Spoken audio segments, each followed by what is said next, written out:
जैसे कि आज हम इस एपिसोड में देखेंगे कि तेंग सेंग की मौत कैसे हुई थी और तेंग सेंग कैसे मारा गया। तो एपिसोड को शुरू से देखते हैं। इस एपिसोड के शुरुआत में हम देखते हैं कि बीबी दोंग की डेड आर्मी पूरी फील्ड में दवाई मचा रही होती है और इसी दवाई को रोकने के लिए पॉइजन मास्टर काफी सारे मेडुसा की पावर को भी यूज करते हैं, लेकिन इन सभी लोगों को एक एक करके हराना काफी मुश्किल था और इसीलिए वो खुद को सेक्रीफाइस करके इतना ज्यादा एनर्जी को यूज करते कि आसपास की सभी डेडेड आर्मी मारे जाते हैं। इस अटैक से तियानडोर एम्पायर को थोड़ा बहुत शांत मिलती है क्योंकि बहुत ज्यादा डेडेड आर्मी को पॉइजन मास्टर ने मार दिया था, लेकिन इसके बदले में पॉइजन मास्टर की पूरी सोल पावर खत्म होने लगती है। निंग रंग रंग उसको सपोर्ट कर रही थी, लेकिन पॉइजन मास्टर को बचा नहीं पाती।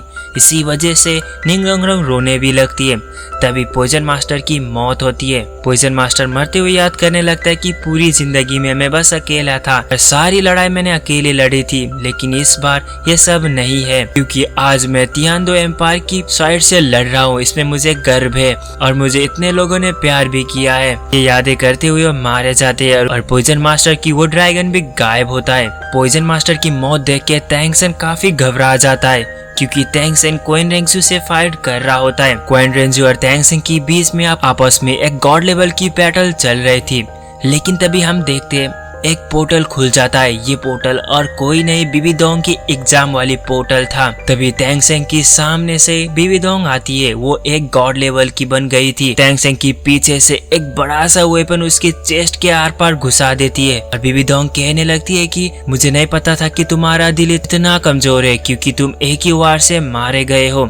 ये देख के सभी लोग की हालत खराब, मानो कि पूरी समय रुक गई है क्योंकि बीबी दोंग ने तेंग सेंग की चेस्ट पे वार वेपन आर पार कर दिया है। बीबी दोंग तेंग सेंग की हार्ट को निकाल कर कहती है कि भले ही तुम गॉड बन गए हो, लेकिन तुम्हारा दिल काफी कमजोर है। अगर पॉइजन मास्टर इस बार नहीं मारा होता तो तुम्हें इतने आसान से मार नहीं पाता। अब तेंग सेंग की ये हालत देख के सभी लोग हैरान होते। अब तेंग सेंग नीचे की तरफ गिरने लगता है और तांग हाओ तेंग सेंग को बचाने के लिए जाने लगते और बीबी दोंग से फाइट करके उसको पकड़ लेते, लेकिन बीबी दोंग कहती है कि क्वीन रेंजू तुम क्या देख रहे हो, तेंग सेंग अभी भी जिंदा हो सकता है। फौरन से हमें दोनों मिलके तेंग सेंग को खत्म करना होगा। इस बार क्वीन रेंजू भी बीबी दोंग से मिल जाती है और दोनों ही अपनी पावरफुल अटैक उसके तरफ छोड़ती है। तांग हाओ अपने बेटे को पकड़कर यहीं पर खड़ा हुआ था। अब दोनों की गॉडली इतना ज्यादा पावर तेंग सेंग को खत्म करने के लिए छोड़ देते हैं, लेकिन पीछे से कॉम्रेड आके इस पावर को रोक देते हैं और कहने लगते हैं कि तांग हाओ तुम अपनी बेटे को लेके यहाँ से चले जाओ। और वो अपने बेटे को लेके यहाँ से चले जाता है और उन दोनों अब बीबी दोंग और क्वीन रेंजू के साथ लड़ाई करते। बीबी दोंग भी कहती है कि क्या तुम मोटर एक गॉड के साथ लड़ाई करना चाहते हो। बीबी दोंग कहती है कि वुहान एम्पायर की सबसे बड़ा खतरा तेंग सेंग था, हमें उसको खत्म करना होगा, उसके बाद हमारी खतरा टल जाएगी। ये बात क्वीन रेंजू को भी अच्छा लगता है और इसीलिए इस ऑफर को वो भी मान लेती है। तभी स्वॉर्ड मास्टर अपने स्वॉर्ड से क्वीन रेंजू के ऊपर हमला कर देते हैं, लेकिन इसको वो आसानी से रोक देती है और उन सबको दूर फेंक देती है। तभी हमें तेंग सेंग की सर में एक एनर्जी को देखते। थोड़ा थोड़ा तेंग सेंग की सांसें चल रही थी, इससे थोड़ा बहुत उन सबको ठंडक मिलती है। अब सी गॉड की पूरी पावर को तेंग सेंग समन करने लगता है और सभी अटैक सभी फॉर्मेशन को एक ही बार में बीबी दोंग और क्वीन रेंजू के ऊपर छोड़ देता है। ये ताकत इतना ज्यादा था कि क्वीन रेंजू और बीबी दोंग भी झेल नहीं पा रहे थे, जिससे उन दोनों पीछे की तरफ खींच रहे थे। इससे क्वीन रेंजू की एक हाथ भी कट जाती है। तेंग सेंग की इतना पावरफुल अटैक होने के बाद उन दोनों पीछे की तरफ जाने लगते। इसी का मौका का फायदा उठाकर तांग हाओ तेंग सेंग को लेके यहाँ से चले जाता है, लेकिन बीबी दोंग दो मास्टर को एक बैरियर में पकड़ लेती है और बीबी दोंग इतना पावर अटैक करती है कि दोनों ही सरवाइव नहीं कर पाते और दोनों मास्टर मारे जाते। स्वॉर्ड मास्टर को मरते हुए देख के निंग रंग रंग रोने लगती है। निंग रंग रंग स्वॉर्ड मास्टर के साथ सब कुछ यहाँ पर यादें करने लगती है कि उसने किस तरीके से स्वॉर्ड मास्टर के साथ अपनी बचपन बिताई थी। ये सब कुछ सब यादें करते हुए वो रोने लगती है। माहौल पूरी तरीके से एक सैड से भरी हुई थी।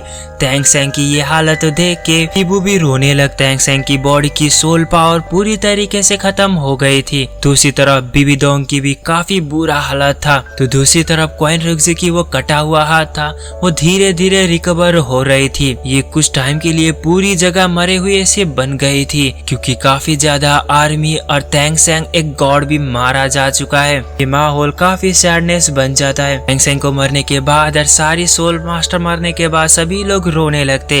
इसी रोने को छुपाने के लिए यहाँ पर काफी बड़ा बारिश भी होता है। तैंग सेंग मर जाता है और तियानडो एम्पायर की सभी सेना तैंग सेंग आप अमर रहो और जय जयकार करने लगते। तभी दूसरी तरफ बीबी दोंग इस हालत को देखते हुए कहती है कि जो भी हमारा एम्पायर से टकराएगा इसका यही हालत होगा। अब तुम सभी लोग कल दोपहर तक तुम सभी लोग सिलेंडर नहीं करोगे तो यही हालत मैं तुम सभी लोगों का भी करूंगा। ये कहते हुए बीबी दोंग यहाँ से चले जाती है। बीबी दोंग तो यहाँ से चले गई थी, लेकिन तब हमें इस वार की जरा को दिखाया जाता है। इन सभी जगह पर लाशें हुए बिछाए हुए थे।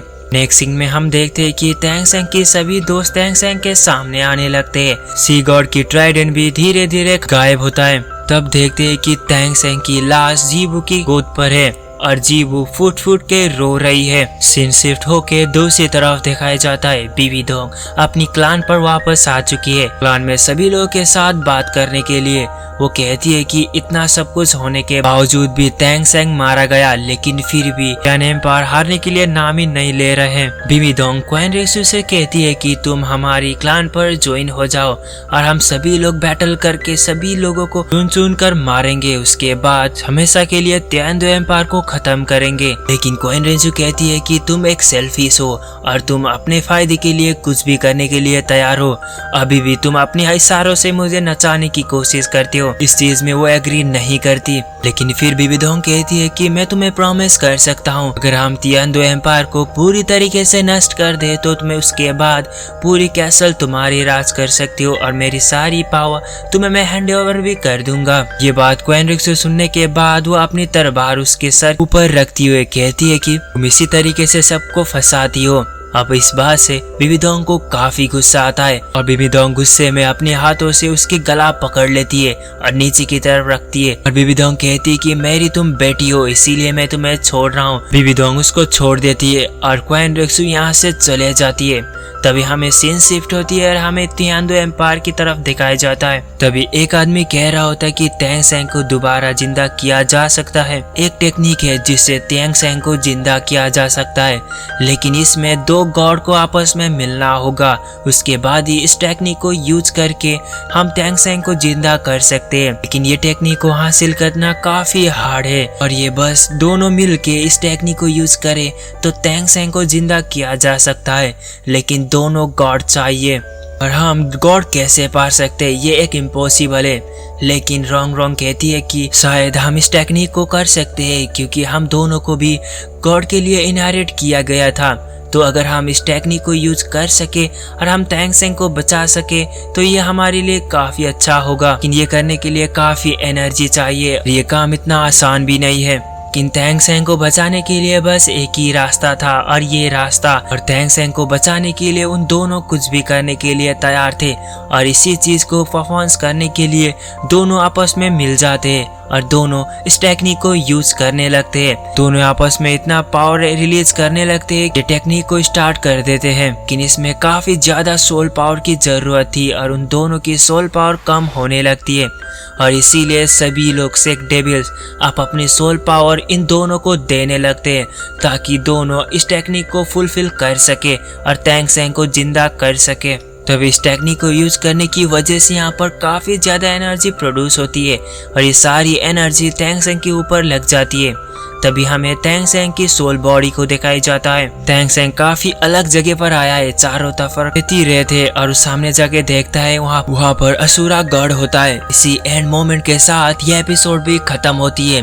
ये एपिसोड कैसी लगी आप कमेंट में जरूर से बताना और इसकी अगले पार्ट आपको जल्दी इस चैनल पर लेके आऊंगा। अगर तुम सभी लोगों ने इसमें सपोर्ट किया तो अब इसके आगे क्या होगा कि तैंग सेंग अब क्या जिंदा हो पाएगा या नहीं, क्या वो असुरा गढ़ की पावर यूज करके जिंदा होगा, ये सब कुछ तुम सभी लोगों को आगे एपिसोड में पता चलेगी। और आप लोगों को क्या क्या लगता है वो नीचे कमेंट में बता सकते हो कि तैंग सेंग अब जिंदा होने के बाद कौन सी गॉड पर बन के आएगा, ये असुरा गॉड या सी गॉड ही, वो नीचे कमेंट में बताना। और आपकी कोई भी ख्याल और सब कुछ जो भी चीज़ हो वो कमेंट में मुझे बता सकते हो। तुम सभी लोगों ने चैनल को सब्सक्राइब नहीं किया तो चैनल को सब्सक्राइब जरूर से करना। और सोल लैंड की और भी एपिसोड आप सभी लोगों को जल्दी मैं इस चैनल पर लेके आऊँगा। तब तक के लिए बाय बाय।